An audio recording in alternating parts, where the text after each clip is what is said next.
Imagine if, in a single generation, our entire globalized world fell apart. The internet blinks out, international trade grinds to a halt, and powerful nations that have existed for centuries simply vanish from the map. Sounds like science fiction, right? Well, it actually happened. Around 1200 BC, the glittering, interconnected world of the late Bronze Age came to a sudden, violent, and mysterious end. And at the heart of this catastrophe was a shadowy group of villains known to history as the Sea Peoples. Let's set the scene. Before this collapse, the Eastern Mediterranean was basically the first version of our modern globalized world. It was a time of immense wealth, diplomacy, and culture. Think of it as a World War II era, but one of peace and prosperity. You had the major players, the mighty Egyptian New Kingdom, the superpower of its day, dripping in gold and prestige. In modern-day Turkey, you had the Hittite Empire, a formidable military machine whose chariots were the tanks of their time. Over in Greece, the Mycenaeans, the heroes of the Trojan War, were masters of the sea, their ships zipping across the Aegean, and connecting them all were the Canaanites and Cypriots, the master traders and middlemen who kept the whole system running. These kingdoms weren't just neighbors, they were allies. They had treaties, they called each other brother, and they engaged in a complex trade network. They shipped tin and copper to make bronze, the essential metal of the age. They traded gold, ivory, wine, and olive oil. Kings would even marry each other's daughters to seal diplomatic pacts. It was a stable, predictable, and incredibly rich world. And then, it all burned. Suddenly, around 1177 BC, this vibrant network snapped. The great Hittite capital of Hattusa was sacked and abandoned, never to be inhabited again. The Mycenaean palaces in Greece, places like Mycenae and Pylos, were utterly destroyed. The collapse was so total that the Greeks forgot how to write. Their linear B script vanished, plunging the region into a 400-year dark age. All across the Levant, major port cities like Ugarit were turned to ash. Only Egypt, the old superpower, managed to cling on, but it was left weakened and isolated, a shadow of its former self. So, what happened? The ancient texts point to one primary culprit, the mysterious Sea Peoples. Who were these people, who seemingly came out of nowhere to bring the world to its knees? They are the great enigma of the Bronze Age. The name Sea Peoples is actually a modern term coined by historians. The Egyptians, who faced them head-on, had a more ominous name for them, the Northerners coming from all lands. This tells us something crucial. They weren't a single nation, they were a confederation, a swarm of different tribes and peoples who banded together for a common purpose. Egyptian inscriptions list the names of these tribes, names that sound exotic and strange to our ears. The Shurdan, the Shekelesh, the Laka, the Denayan, and perhaps the most famous of all, the Pelesa. Where did they come from? We're not sure.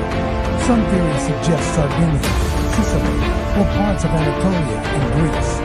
They were a coalition of the displaced and the desperate. Thanks to Egyptian temple carvings, we even know what they look like. Some of them, the Shurdan, are depicted wearing striking horn helmets and carrying round shields. Others, the Peliset, wore distinctive feathered headdresses, looking like fearsome warriors. They came in fleets of ships, but here's the telling detail. They also brought their families. Egyptian reliefs showed them traveling with ox carts, piled high with women, children, and their belongings. This wasn't just a raiding party. This was a migration. They weren't just looking for plunder. They were looking for a new home, and they were willing to carve one out of the heart of the civilized world. Almost everything we know about the final, dramatic confrontation with the Sea Peoples comes from one incredible source, the mortuary temple of Pharaoh Ramses III at Medina Habu in Egypt. The walls of this temple are covered in massive inscriptions and reliefs that tell the story of a world under attack. Ramses III records how this destructive confederation had already laid waste to the old empires. He writes, and you can almost feel the panic in his words. No land could stand before their arms. From Hatti, Code Carchemish, Arzawa, and Alasia, on being cut off at one time. In modern terms, that's Turkey, Cyprus, and Syria all wiped out. The Hittites were gone. The entire network of civilization was being systematically dismantled. Egypt was the last man standing. The Sea Peoples, having torched their way down the coast, set their sights on the ultimate prize, the fertile lands of the Nile Delta. Ramses III knew this was an existential battle. He mustered his army and navy for a final, desperate defense.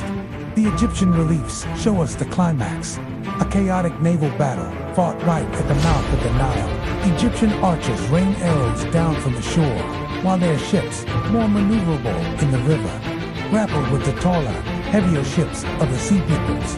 The water is choked with capsized vessels and drowning men. In the end, Ramses III was victorious. He had saved Egypt from the fate that had befallen everyone else. He claims to have utterly crushed the invaders, killing thousands and taking many more as prisoners. And after this epic showdown, the Sea Peoples essentially vanished from the historical record. They smashed the world to pieces, were defeated in one final battle, and then disappeared. It's one of the greatest mysteries in all of ancient history. For decades, this was the accepted story. The Sea Peoples were the sole cause of the Bronze Age collapse. But modern historians and archaeologists now believe the story is much more complicated. They no longer think the Sea Peoples were the cause of the collapse, but rather a symptom of a much larger system's collapse. The idea is that the world was already falling apart, and the Sea Peoples were just the final push that sent it over the edge. So, what caused this system's collapse? It was a perfect storm of calamities, all hitting at roughly the same time. First, there's evidence of major climate change. Analysis of ancient pollen and soil shows that a severe, decades-long megadrought struck the eastern Mediterranean right around 1200 BC. This drought would have led to widespread crop failures and, consequently, famine. We have desperate letters found in the ruins of burned cities, where kings are begging their neighbors to claim shipments to stave off starvation. So, were the Sea Peoples just conquerors? Or were they starving refugees, driven from their own lands by famine, looking for a place where they could simply feed their families?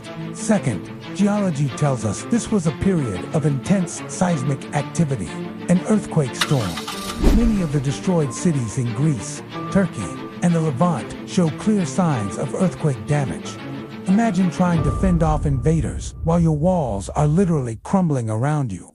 This creates a terrifying domino effect. The drought leads to famine. Famine leads to internal rebellions and social unrest as starving people rise up against their leaders. Both of these weaken the central governments and their armies. And it's into this chaotic, weakened world that the Sea Peoples arrive. They weren't attacking strong, stable empires. They were kicking in a door that was already rotten. The old system was too rigid, too interconnected. When one part failed, like the grain supply, the whole network came crashing down. Now, for the final, amazing twist in this story. What happened to the Sea Peoples after their defeat in Egypt? We know Ramses III captured many of them, and one group in particular, the ones with the feathered headdresses, called the Pelasgic, who apparently settled as vassals along the southern coast of Canaan. This area, known today as the Gaza Strip, would soon take on their name. Linguists and archaeologists are now almost certain the Pelasgic, one of the main tribes of the Sea Peoples, became the people known to us from the Bible as the Philistines. That's right, the legendary enemies of the ancient Israelites, the people of Goliath, were likely the descendants of these mysterious European origins, when the Bible describes the Philistines as uncircumcised. Foreigners who came from across the sea with advanced iron weapons. It fits the picture perfectly.